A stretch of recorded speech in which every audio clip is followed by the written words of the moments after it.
Do that one dance, baby. That one dance. Do that one dance, baby.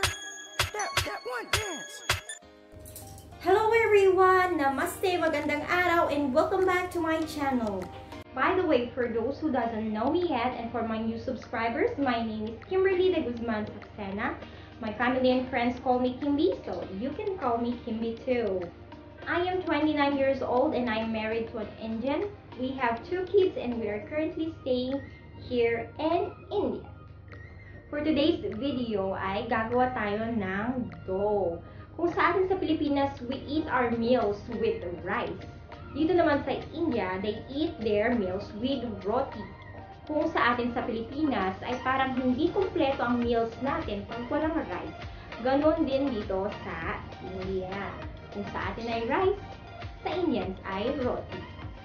By the way guys, when I say India, I specifically mean North India, as other states of India also eat rice for their main meal. Before we proceed to roti making, we need to do first the basic of dough making. I'm gonna be showing you the step-by-step procedure of making dough. This is my own way, based on my experience, and based on what I think is easy for me, and now I am showing to all of you. So, ano pang inaantay natin? Let's go start making it. In making the dough, we only need 2 ingredients. That's wheat flour and water. Next, we're gonna need a large platter. This is called parat in Hindi.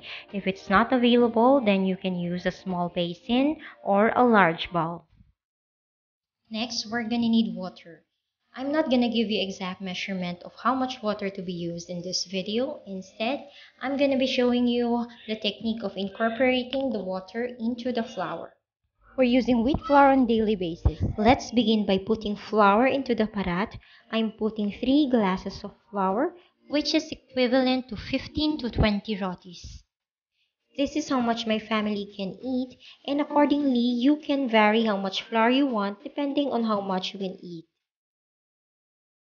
Now we will begin the kneading process. First, let's spread the flour.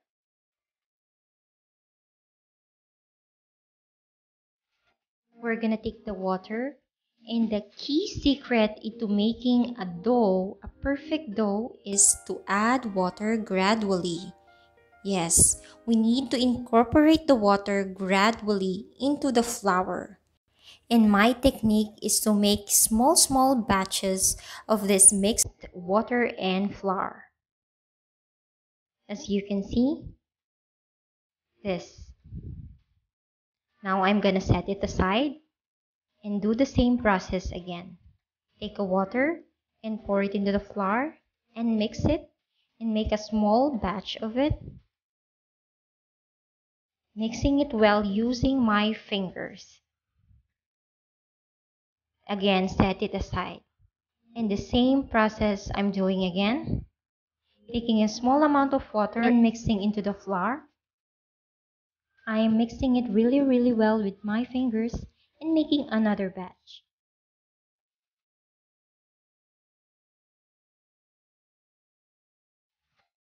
There you go, and set it aside once more. And then we do the same procedure for the rest of the flour. We must make sure that whenever we add water into the flour, the dough should not feel so soft and not feel so tight. And this way, we're gonna achieve the perfectly kneaded dough.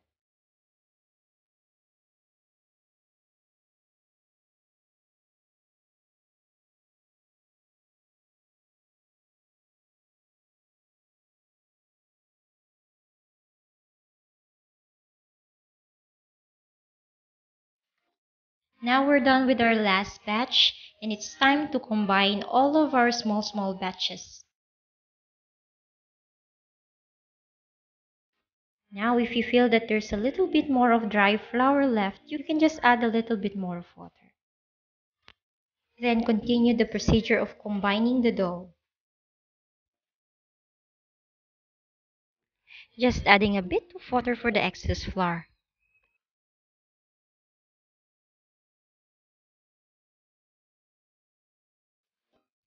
Now we are ready for the step number 2. Here, I want to take the edge of the dough and fold it into the center, like this.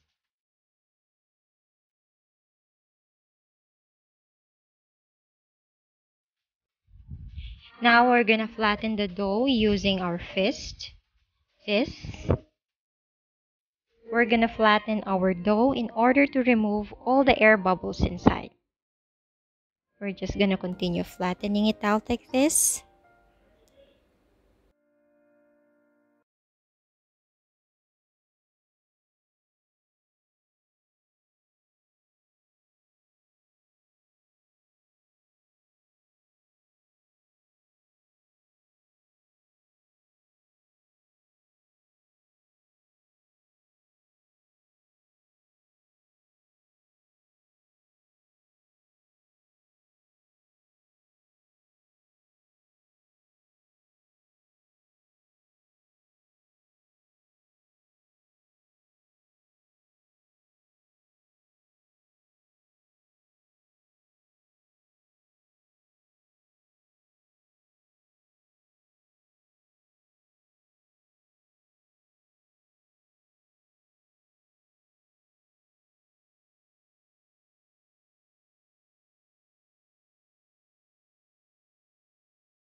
And then, ta-da! Our perfectly kneaded dough. Isn't that so easy to make?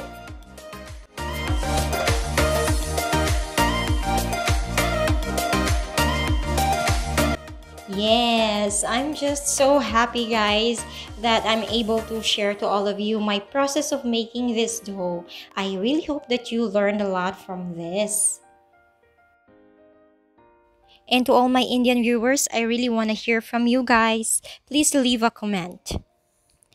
Now, I'm going to transfer this into the vessel and keep it covered. Now this is ready to use. You can make straight roti from this dough, or you can set it aside for about half an hour or so. Now let's recapitulate our step-by-step procedure. Step 1. Gradually incorporate small amount of water into the flour.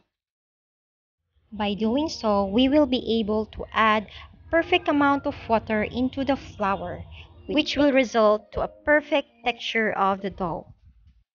A dough that is not too soft or sticky and not so tight.